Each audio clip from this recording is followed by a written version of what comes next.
हाँ देखो, what information would you wish to know about the galvanometer before converting it into an ammeter or voltmeter?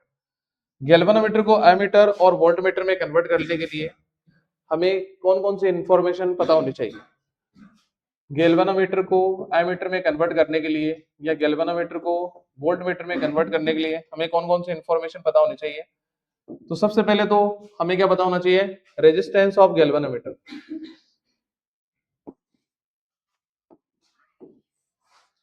Galvanometer का resistance पता होना चाहिए।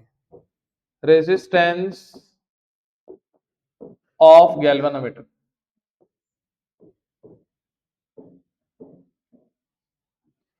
और गैल्वेनोमीटर में फ्लो होने वाली करंट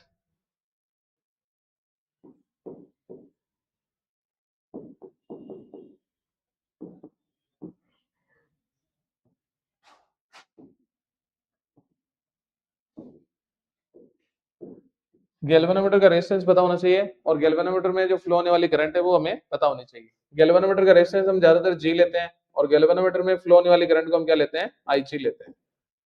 तो अगर ये दोनों चीजें पता हो तो हम इजीली कन्वर्ट कर सकते हैं। तो देखो मैं कन्वर्ट का तरीका बता देता हूँ। अगर आपको एमीटर में कन्वर्ट करना है तो आप स्मॉल रेजिस्टेंस यूज करेंगे, स्मॉल रेजिस्टेंस जिसको हम क्या बोलते हैं? शंट। और शंट को आप कहाँ कनेक्ट करोगे? पैरेलल में। गैल्वेनोमीटर के पैरेलल में कनेक्ट कर देंगे शंट को, स्मॉल रेजिस्टेंस को, तो गैल्वेनोमीटर एमीटर में कन्वर्ट हो जाएगा। इसी तरह गैल्वेनोमीटर को वोल्टमीटर में कन्वर्ट करना है तो हाई रेजिस्टेंस यूज करेंगे। और कैसे जोड़ेंगे, कैसे कनेक्ट करेंगे? सीरीज में कनेक्ट करेंगे। तो गैल्वेनोमीटर को वोल्टमीटर में कन्वर्ट करने के लिए हाई रेजिस्टेंस यूज करते हैं और सीरीज में कनेक्ट करते हैं। ठीक है, तो इसको भी डिटेल में बताऊं कनेक्ट करके, या पता है? वो फॉर्मूले वगैरह पता है उसके? पता है क्या दीदी माँ? बताऊं? अरे हाँ, क्या नाम है तुम्हारा? ठीक है, फिर आगे देखो।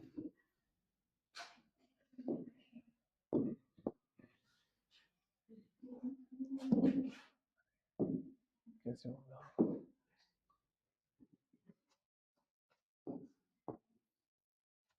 हाँ देखो, use Kirchhoff rules to obtain the balance condition in Wheatstone bridge.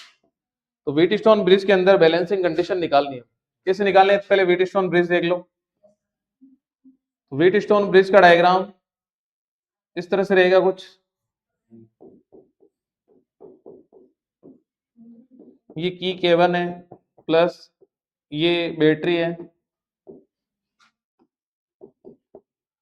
यहां ए बी सी और डी,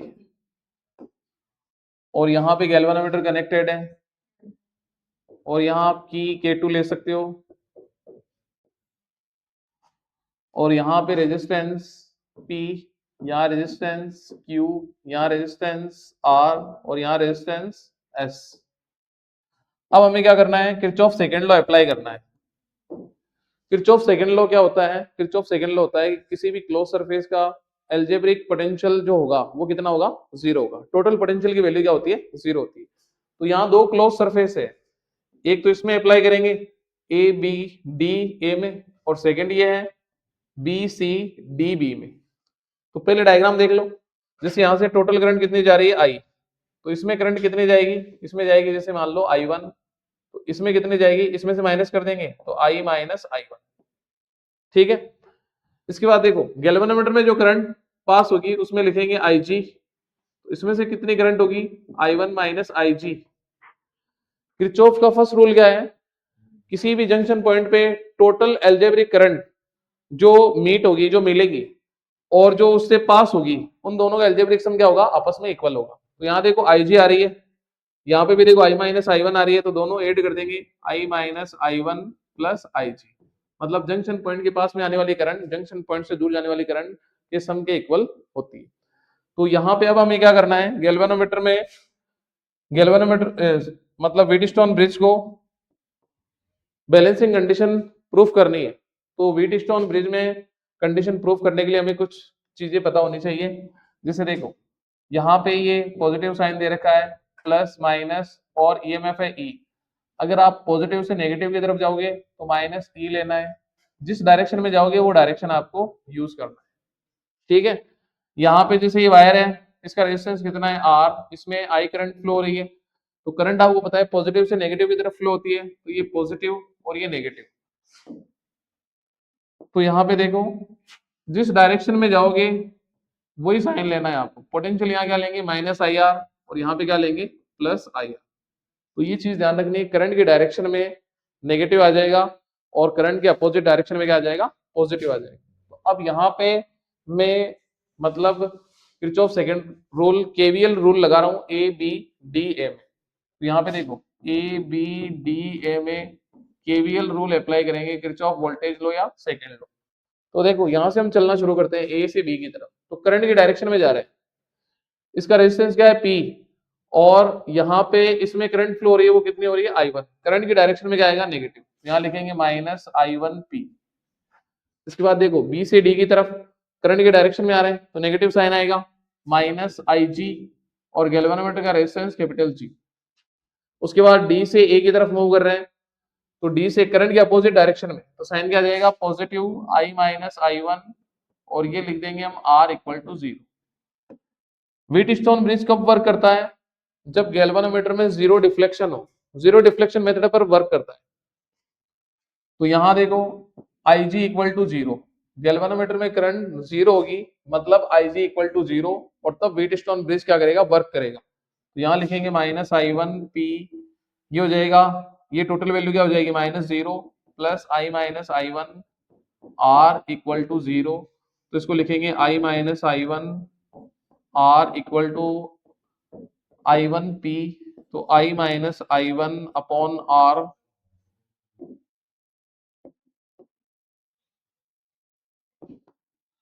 यहाँ पे देखो नीचे आ जाएगा I1 और ये हो जाएगा P upon R, equation number 1। इसके बाद सेकंड जो क्लोज सरफेस है उसमें ये KVL लगाएंगे। तो सेकंड जो सरफेस है, सेकंड क्लोज है, जो क्लोज सर्किट है उसका नाम है BCDB, BCDB में लगाएंगे। तो यहाँ देखो B से C की तरफ मूव करेंगे हम, तो यहाँ क्या आएगा करंट के डायरेक्शन में नेगेटिव आ जाएगा I1 minus IG, negative sign है, और रेजिस्टेंस कितना है इसका Q। C से D में करंट के अपोजिट डायरेक्शन में जो साइन आएगा वो पॉजिटिव आएगा plus I minus I1 plus IG, और यहाँ रेजिस्टेंस कितना है S। इसमें भी देखो D से एक B की तरफ, तो करंट के अपोजिट डायरेक्शन में प्लस IG और G इक्वल टू 0। यहाँ पर भी जीरो डिफ्लेक्शन मेथड यूज करना है, IG की वैल्यू क्या होगी 0, तो ये आएगा minus I1 minus 0Q plus I minus I1 plus 0S plus 0 equal to 0। तो ये होगा माइनस I1Q, ये होगा plus I minus I1 S equal to 0। तो I minus I1 S equal to I1Q, I minus I1 upon I1, तो ये होगा Q minus Q upon S, equation number 2। Equation 1 और 2 से हम इसको सॉल्व करें तो देखो ये वैल्यू और ये वाली वैल्यू दोनों क्या है सेम, तो हम लिखेंगे P upon R equal to Q upon S, इनको क्या कर देंगे एक्सचेंज कर देंगे, P upon Q equal to R upon S। तो व्हीटस्टोन ब्रिज की जो जीरो डिफ्लेक्शन मेथड है, या जो व्हीटस्टोन ब्रिज की जो बैलेंसिंग कंडीशन है वो है P upon Q equal to R upon S। इसमें क्या बोला है, give one practical application that is based on this principle. Practical application बतानी है जो इस मतलब प्रिंसिपल पर बेस्ड हो। तो इसका क्या होगा मीटर ब्रिज, जो आपने प्रैक्टिकल में देखा होगा अभी। तो मीटर ब्रिज व्हीटस्टोन ब्रिज पे वर्क करता है, जीरो डिफ्लेक्शन मेथड पे वर्क करता है। ठीक है, तो आप यहाँ प्रैक्टिकल एग्जांपल क्या हो जाएगा मीटर ब्रिज।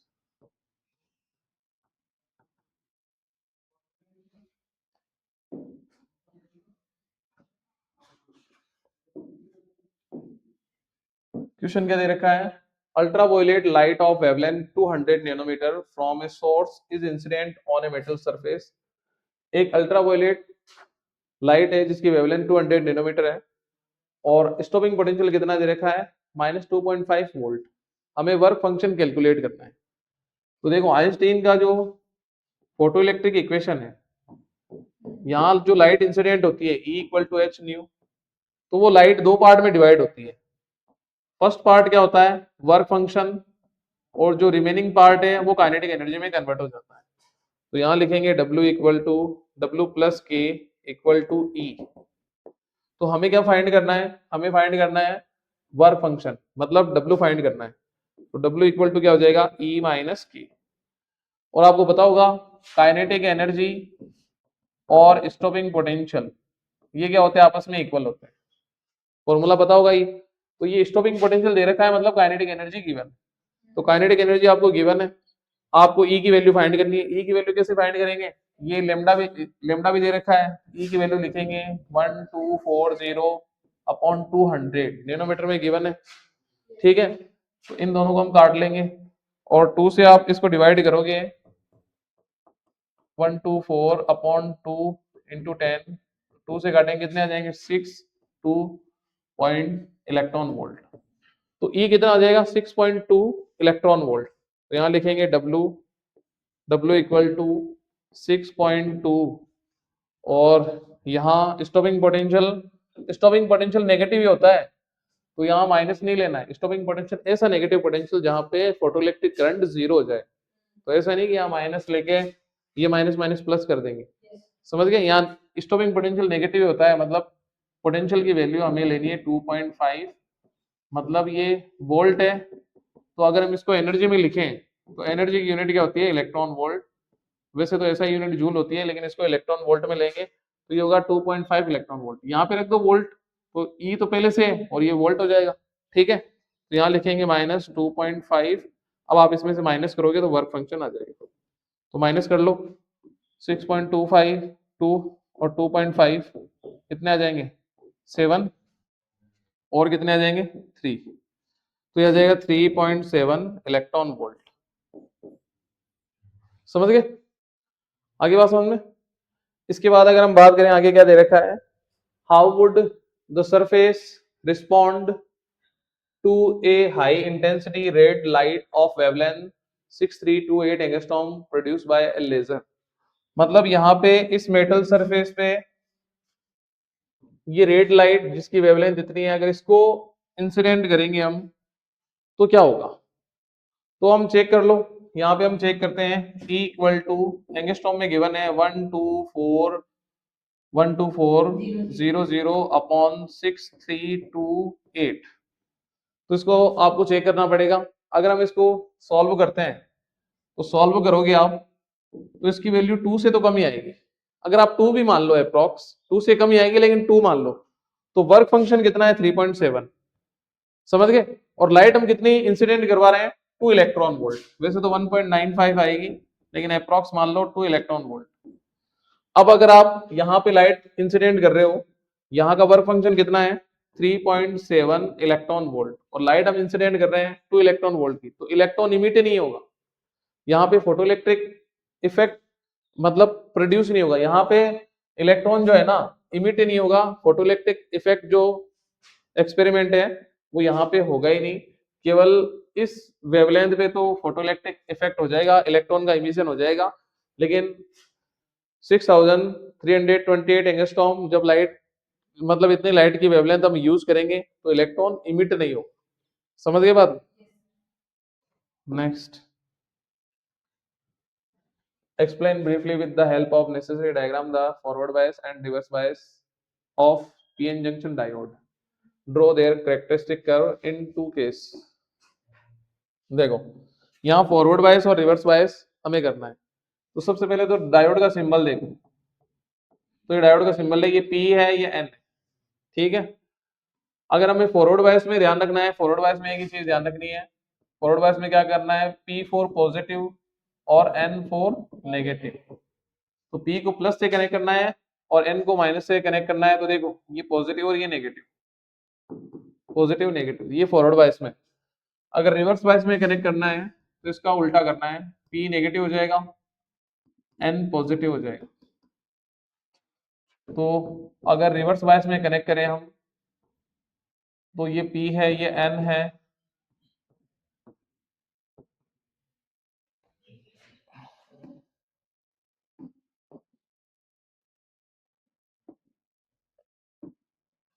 तो ये नेगेटिव होगा, ये पॉजिटिव होगा, इसको बोलेंगे हम आरबी, इसको हम बोलेंगे एफबी।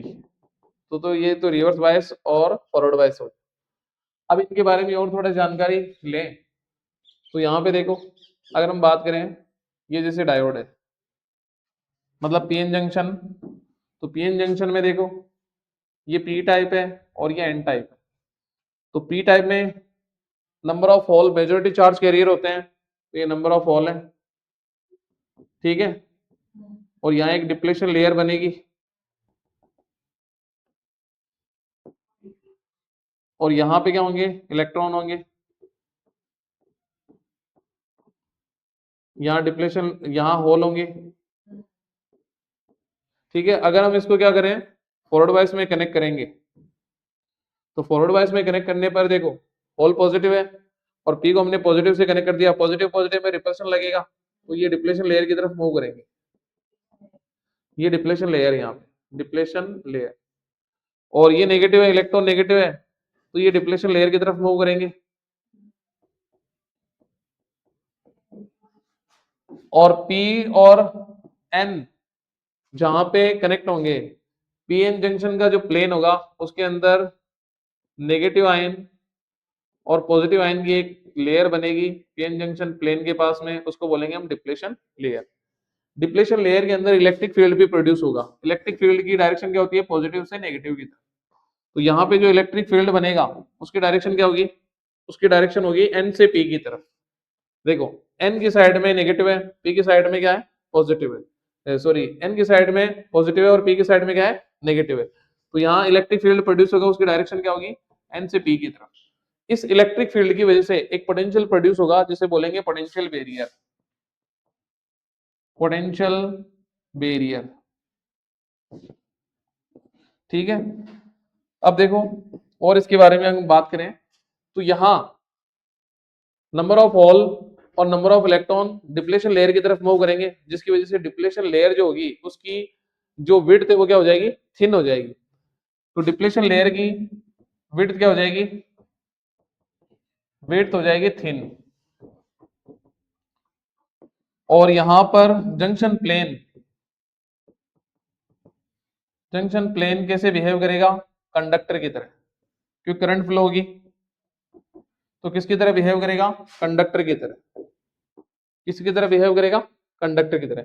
और यहाँ रेजिस्टेंस क्या होगा, जब करंट फ्लो हो रही है तो रेजिस्टेंस क्या होगा, कम होगा। इसमें जो करंट फ्लो होगी वो मिली एम्पियर में फ्लो होगी, इसमें होगी मिली एम्पियर में। और यहाँ पे मतलब जैसे करंट फ्लो हो रही है तो रेजिस्टेंस क्या होगा, कम होगा। तो यहाँ का जो रेजिस्टेंस होगा वो कम होगा, वो अप्रोक्स कितना होगा, 100 ओम के आसपास, ठीक है। तो ये सारी चीजें हमें ध्यान रखनी है। और इसका अगर कैरेक्टरिस्टिक कर्व बनाए तो स्टार्टिंग में करंट फ्लो होना शुरू होगी और धीरे धीरे करंट इस तरह से बढ़ने लगेगी। यहाँ पे हम लिखेंगे आई मतलब फॉरवर्ड करंट, और यहाँ लिखेंगे फॉरवर्ड पोटेंशियल। आई और बी के बीच में इस तरह से ग्राफ बनेगा, धीरे धीरे करंट क्या होगी, इंक्रीज होना स्टार्ट हो जाएगी। अगर हम इसकी बात करें तो यहाँ पे देखो पी एन, इसको हम किससे कनेक्ट करेंगे, नेगेटिव से, इसको किससे करेंगे, पॉजिटिव से। तो नेगेटिव पॉजिटिव, इसके अंदर होल होंगे, इसके अंदर इलेक्ट्रॉन होंगे और यहाँ पर भी डिप्लेशन लेयर होगी। लेकिन यहाँ पे जो डिप्लेशन लेयर होगी उसकी विड्थ क्या होगी, ज्यादा होगी। क्यों होगी, क्योंकि देखो ये पॉजिटिव आयन है, ये मतलब जो पॉजिटिव होल्स हैं वो नेगेटिव की तरफ मूव करेंगे और ये नेगेटिव इलेक्ट्रॉन बैटरी के पॉजिटिव टर्मिनल की तरफ मूव करेंगे। और यहाँ नेगेटिव आयन और यहाँ पॉजिटिव आयन, जिसकी वजह से जो डिप्लेशन लेयर है उसकी विड्थ क्या हो जाएगी, इंक्रीज। इसकी विड्थ क्या हो जाएगी, इंक्रीज। अब स्टार्टिंग में जो मेजॉरिटी चार्ज कैरियर है उसकी वजह से करंट फ्लो नहीं होगी, तो जंक्शन प्लेन किसकी तरह बिहेव करेगा, इंसुलेटर की तरह। जंक्शन प्लेन कैसे बिहेव करेगा, इंसुलेटर की तरह, इंसुलेटर की तरह बिहेव करेगा। रेजिस्टेंस क्या होगा, कम होगा या ज्यादा होगा, रेजिस्टेंस ज्यादा होगा, अप्रोक्स कितना होगा, 10 की पावर 6 ओम के आसपास, ठीक है। और स्टार्टिंग में यहाँ पे करंट फ्लो नहीं हो। उसके बाद हम लगातार पोटेंशियल इंक्रीज करते जाएंगे। पोटेंशियल इंक्रीज करने की वजह से जंक्शन प्लेन का टेम्परेचर क्या हो जाएगा, इंक्रीज हो जाएगा, जिसकी वजह से कोवलेंट बॉन्ड टूटने की वजह से कुछ इलेक्ट्रॉन वैलेंस बैंड से कंडक्शन बैंड में पहुंच जाएंगे और थोड़ी सी करंट फ्लो ना स्टार्ट होगी। या आप ऐसे कह सकते हो इसका पोटेंशियल बढ़ाएंगे, मतलब इस साइड में नेगेटिविटी बढ़ा रहे हैं, इस साइड में पॉजिटिविटी बढ़ा रहे हैं। तो यहाँ पे नेगेटिविटी बढ़ेगी तो ये नेगेटिव है, तो इन दोनों के बीच में रिपल्शन होगा। यहाँ पे पॉजिटिव है और यहाँ पॉजिटिविटी हम इंक्रीज कर रहे हैं, तो इन दोनों के बीच में रिपल्शन होगा और ये आपस में क्या करेंगे, minority charge carrier junction plane को क्या कर जाएंगे, पार कर जाएंगे, जिसकी वजह से थोड़ी सी करंट फ्लो होगी, स्मॉल करंट फ्लो होगी। ठीक है, फिर अचानक करंट तेजी से फ्लो होना स्टार्ट हो जाएगी, जिसको हम क्या बोलेंगे, एवेलांचे ब्रेकडाउन। और जिस पोटेंशियल पे जो करंट अचानक तेजी से बढ़ेगी, सडनली करंट तेजी से बढ़ेगी, उसको हम बोलेंगे जेनर वोल्टेज। तो इसका जो ग्राफ बनेगा वो कुछ इस तरह से बनेगा, देखो इस तरह से। तो यहाँ पे अचानक करंट इंक्रीज होती है, उसको लेते हैं हम VZ, इसको बोलते हैं जेनर वोल्टेज। VZ है ये, इसको हम क्या बोलते हैं, जेनर वोल्टेज। समझ गए ये? अब इन दोनों को अगर एक साथ बनाए तो कुछ इस टाइप के ग्राफ बनेंगे, जो आपके प्रैक्टिकल में भी आया होगा, पीएन जंक्शन वाला। तो ये फॉरवर्ड का है ऊपर वाला और ये रिवर्स का है। तो इनको एक्सप्लेन करके, डायग्राम बना के एक्सप्लेन करके आपको लिखना है। एक ही क्वेश्चन था क्या उसमें?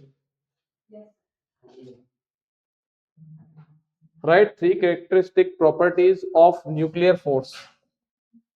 न्यूक्लियर फोर्स की 3 प्रॉपर्टी बतानी है। न्यूक्लियर फोर्स कहाँ लगता है, न्यूक्लियस के अंदर। और न्यूक्लियस के अंदर कौन होते हैं, न्यूट्रॉन और प्रोटॉन। और न्यूक्लियस की साइज कितनी होती है, 10⁻⁻15 मीटर। तो सबसे पहली बात तो हम बात करें, इसकी जो रेंज होती है, पहली प्रॉपर्टी है, इसकी जो रेंज होती है वो है ना, कितनी होती है, स्मॉल, मतलब कम रेंज में ये अप्लाई होता है। समझ गए? उसके बाद में देखो, आपने ये फॉर्मूला पढ़ा है, F प्रोपोर्शनल टू 1/r²। अगर R की वैल्यू कम करें हम, तो F की वैल्यू क्या होगी, इंक्रीज। तो ये जो फोर्स है न्यूक्लियर फोर्स, इसमें देखो R कितना है, बहुत कम, रेंज कितनी है, बहुत कम, तो फोर्स कितना होगा, बहुत ज्यादा, ग्रेटर। तो ये स्ट्रॉन्गेस्ट फोर्स है इन द नेचर। तो यहां इसको लिखेंगे, सेकेंड प्रॉपर्टी है strongest force in nature. Nature के अंदर सबसे स्ट्रॉन्ग फोर्स है ये। थर्ड प्रॉपर्टी की बात करें तो यहाँ न्यूट्रॉन और प्रोटॉन के बीच में ये फोर्स अप्लाई होता है। और यहाँ ये जो फोर्स है वो चार्ज पे डिपेंड नहीं करता। This force does not depend on charge. देखो ये फोर्स न्यूट्रॉन न्यूट्रॉन के बीच में भी लगता है, प्रोटॉन प्रोटॉन के बीच में लगता है, न्यूट्रॉन प्रोटॉन के बीच में लगता है, प्रोटॉन न्यूट्रॉन के बीच में लगता है। तो प्रोटॉन में तो चार्ज है लेकिन न्यूट्रॉन में चार्ज नहीं, फिर भी लग रहा है। तो यहाँ चार्ज से कोई लेना देना नहीं। हो गया?